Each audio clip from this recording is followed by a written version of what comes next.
A bronze spear shakes in the hands of a young soldier on the stone wall. He looks down, and the valley is suffocatingly black with iron and armor. Most people assume this command is a gentle whisper of comfort. You see it painted on pastel coffee mugs. The bronze hits the stone, and in that echoing finality, there is nothing left to do but wait for a deliverance they cannot manufacture. The physical act of letting the hands drop prepares the soul for the revelation that follows. But the terror of this ancient night is not confined to a limestone wall in the 8th century BC, because the exact same siege is happening today. And the weapons we refuse to drop look vastly different. You do not have a bronze shield, but your hands are just as full. You lie awake at 2 in the morning, the harsh blue light of your phone casting shadows on the ceiling, frantically scrolling through medical articles or financial projections, trying to strategize your way out of a crisis. You feel the dull, persistent ache in your jaw from clenching your teeth, while you drive through traffic, mentally rehearsing a conversation to ensure you maintain the upper hand. Your siege engines are your obsessive planning, your meticulously curated schedules, and your desperate attempts to control how the people around you behave. When the diagnosis drops, when the bank account drains, when the relationship finally fractures, your immediate biological reflex is to pick up. You see it printed in delicate, looping cursive on living room pillows. You hear it softly quoted in quiet church services when the lights are low. The heavy tools of self-preservation. You begin laying the psychological mortar for a wall that will ensure no one can ever hurt you like that again.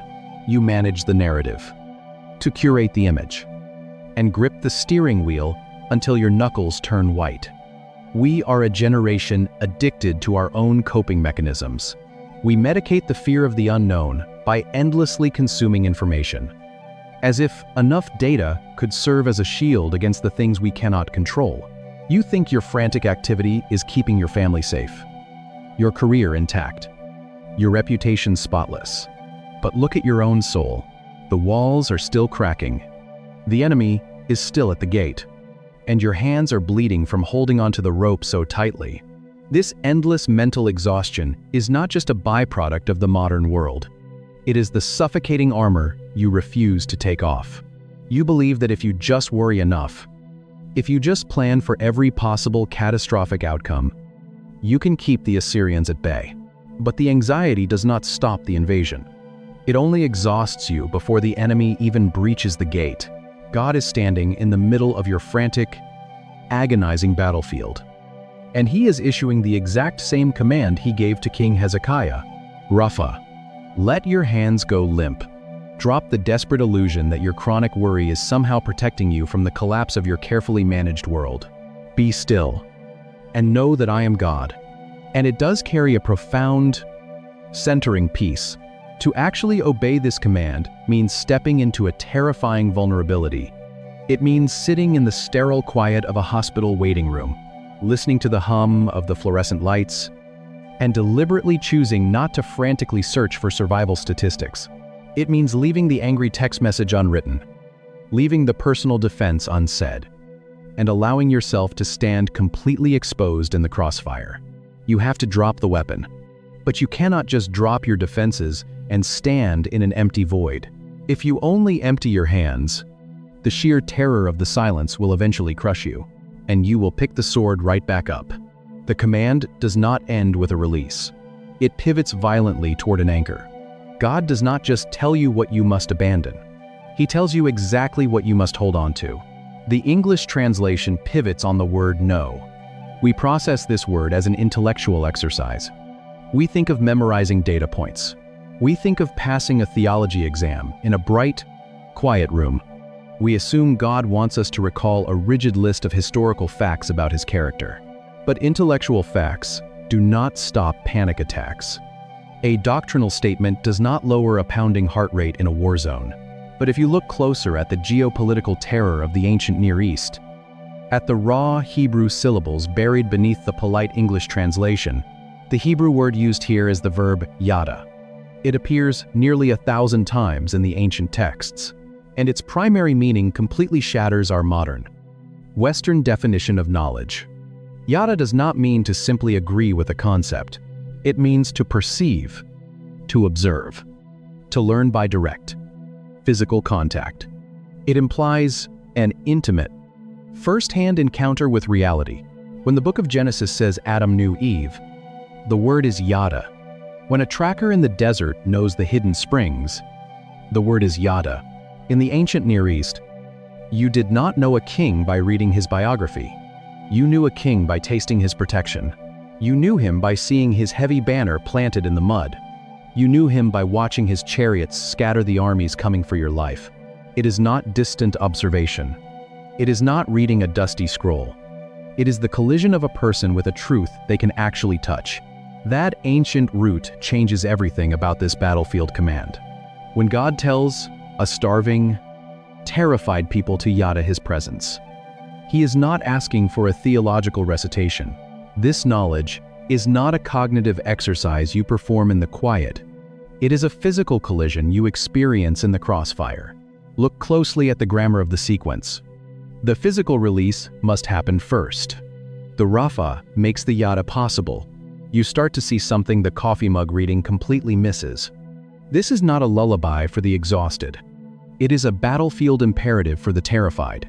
You cannot experience his defense while you are wildly swinging your own iron sword. You cannot feel the safety of his fortress while you are frantically building your own mud brick walls. The grip has to fail. The hands must go completely limp. You drop the weapon in the dirt. You leave your chest totally exposed to the arrows. You stand completely still in the deafening roar of the Assyrian war machine. And in that exact moment of absolute, terrifying vulnerability, you finally encounter the immovable weight of who he actually is. He is not a philosophical concept. He is a literal fortress holding the line. He is a hidden river crashing through a dry city. He is the voice that melts the earth. The knowledge does not come from a quiet study session. The knowledge comes from the survival. The command forces you to stop saving yourself, so you can finally watch him do it. But this profound realization points forward to a much larger horizon, to a day when all the fighting finally stops forever. An empire surrounds a starving city, and the defenders drop their swords in the dust. We are a species exhausted by our own defense mechanisms. We stand on the walls of our lives, holding our breath. The mountains slide into the violent sea, and the people refuse to scramble for higher ground. A king faces the total collapse of his reign, and he chooses to leave his hands completely empty. A modern mind spins in chronic panic, and the command demands we take our armor off in the dark. The frantic need to control tomorrow shatters, and the soul finally goes limp in the crossfire.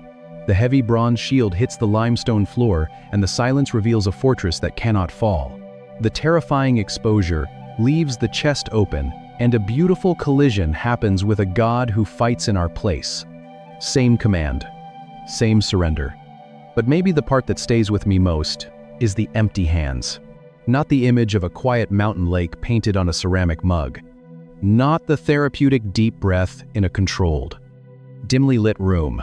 The image of a soldier standing on a wall, arrows flying through the suffocating dark, deliberately opening his fists, and watching his only defense clatter against the stone. The sheer, breathtaking audacity of a God who asks us, white-knuckling our schedules, to our finances, our futures, desperately trying to manage the siege. A medical report comes back with a shadow, to face our greatest terror, with nothing to hold on to but him. If you are in a season where the siege engines are at your gates, where the medical report is terrifying, where the bank account is draining, and your first biological instinct is to frantically build a wall, sit in Psalm Neliakumantakusi, Rafa. Let the weapon drop. The command is not asking you to deny the danger. It is asking you to stop trusting your own frantic ability to survive it. If this opens something up in you, subscribe, leave a comment. Even one word helps. Share this with someone who is exhausted from fighting their own battles right now. Pray for us as we keep digging into these texts. And may the God who shatters the bow, snaps the spear, and burns the shields with fire stand between you and the armies at your gate and let you finally know what it means to be perfectly defended. A phone call rings at 2 in the morning. A relationship begins to splinter like dry wood. And immediately, we pick up our weapons. We strategize. We panic. We try to control the outcome. Jesus was not offering a bumper sticker when his Spirit inspired this psalm. He was diagnosing our obsession with control. He was naming the way we trust our own frantic activity more than his presence. You can hear the rhythmic, bone-rattling thud of siege engines hitting timber. You can smell the ash of burning olive orchards drifting over the limestone parapets. To understand what God is actually asking of you in the middle of your own crisis, you cannot start in a quiet, peaceful room. You have to step into the crossfire. You have to look at the ground beneath your feet, exactly when the earth begins to break apart. But the detail that changes how you read this entire psalm is how the modern world has completely redefined the concept of stillness. In the 21st century, quiet is a luxury commodity we purchase to escape our lives. We download meditation apps that play the synthetic, looping sound of rain hitting leaves. We buy heavy noise-canceling headphones to block out the metallic screech of subway cars and the low, constant hum of highway traffic. We light candles that smell of sea salt and cedar, retreating to dim rooms to try and force our racing heart rates to finally slow down. We have been conditioned to believe that peace requires a perfectly controlled environment. Because we are so chronically exhausted, we read Psalm 46 through the lens of our own burnout. We want a nap. Our nervous systems are frayed by glowing blue screens, vibrating pockets, and the endless drumbeat of global panic. When we see the English phrase, "be still," our modern brain immediately translates it as a therapeutic suggestion. You can feel the physical vibration of an empire marching in unison, shaking the dust from the mortar of Jerusalem. We think the creator of the universe is acting as a life coach, patting us on the shoulder, telling us to take a deep breath, close our eyes, and simply relax. But this is where linguistic drift betrays us. When you strip away the cultural baggage of the English translation and step back into the ancient mind, that gentle, spa-like interpretation completely disintegrates. The ancient Israelites did not have the luxury of a controlled environment. Their world was violently loud, brutally physical, and constantly precarious. The men who composed these songs were not sitting in quiet, climate-controlled libraries writing abstract theology for a seminary. They were a vulnerable, agrarian people wedged geographically into a narrow land bridge between the massive, bloodthirsty superpowers of Egypt, Assyria, and Babylon. They lived with the grinding reality of drought, famine, and the deafening roar of chariot wheels on their borders. They understood something we have forgotten. Stillness is not a retreat from the chaos. It is a posture of defiance inside the fire. To read this text as a lullaby for the stressed is to strip the fangs from one of the most aggressive, confrontational poems in the entire biblical library. The psalmist is not painting a watercolor of a tranquil mountain lake at sunset. He is pulling the curtain back on a world. This is not a metaphor. This is an invasion. The city is starving. The wooden gates are splintering. That is fundamentally, violently coming apart at the seams. He is describing a level of geopolitical and environmental catastrophe that triggers every biological survival instinct baked into the human brain. And before you can understand the sheer, terrifying weight of what God is actually asking his people to do, you have to look at what is happening in the verses leading up to the command. Because the text does not start with peace. It starts with the ground itself shattering. The earth breaks open. Mountains slide into the abyss. The salt water foams. The bedrock splinters. The empires rage. The kingdoms totter. This is the opening of the song. This is the brutal reality of Psalm 46. Many scholars believe this text was born in the year 701 BC. King Sennacherib of Assyria has swept through the region like a scythe. He has burned 46 walled cities of Judah to the ground. He has stacked human skulls outside the gates of Lachish. Now, his war machine surrounds Jerusalem. 185,000 soldiers camp just outside the limestone walls. You can see their campfires burning in the valley like a sea of fallen stars. You can hear the rhythmic, terrifying sound of iron axes being sharpened on stone. You can smell the smoke of your neighbors' homes turning to ash. The air is thick with the copper scent of blood and the sheer, paralyzing panic of a people about to be erased from history. In the night air. Inside the city, King Hezekiah paces the stone floor. The water is strictly rationed. The grain silos are empty. The women hold their children tight in the suffocating dark. The geopolitical world is collapsing. The psalmist uses the language of cosmic uncreation to describe this terror. In the ancient mind, the mountains are the pillars of the earth. The sea is the untamed, primordial chaos. When the mountains fall into the sea, the world is literally coming undone. Creation is running in reverse. Fear is not an abstract concept in this moment. It is a physical weight crushing the lungs. And what does a human being do when the world comes undone? You scramble. You hoard. You panic. You pick up a weapon. Your adrenaline spikes. Your heart hammers against your ribs. Your nervous system screams at you to do something, anything to regain control of the narrative. You want to negotiate. You want to fight. You want to run. The Assyrian envoy stands outside the city gate and shouts in fluent Hebrew. He mocks their God. He promises violent destruction. The words hang heavy in the hot, stagnant air. The tension is unbearable. The city is seconds away from a massacre. And then, God speaks. He does not offer a tactical strategy for the siege. He does not send chariots of fire to reinforce the walls. He does not tell the archers to draw their strings and hold the line. He issues a command. It is a single, shocking Hebrew verb. It is the same nightmare, playing out generation after generation. An empire march. A city starves. A wall breaches. The same chaos, again and again, that cuts straight through the screaming chaos. This command is not a gentle invitation to relax. It is a severe disruption of human survival instinct. And when you look at the ancient root of this specific word, the pastel coffee mug theology shatters completely.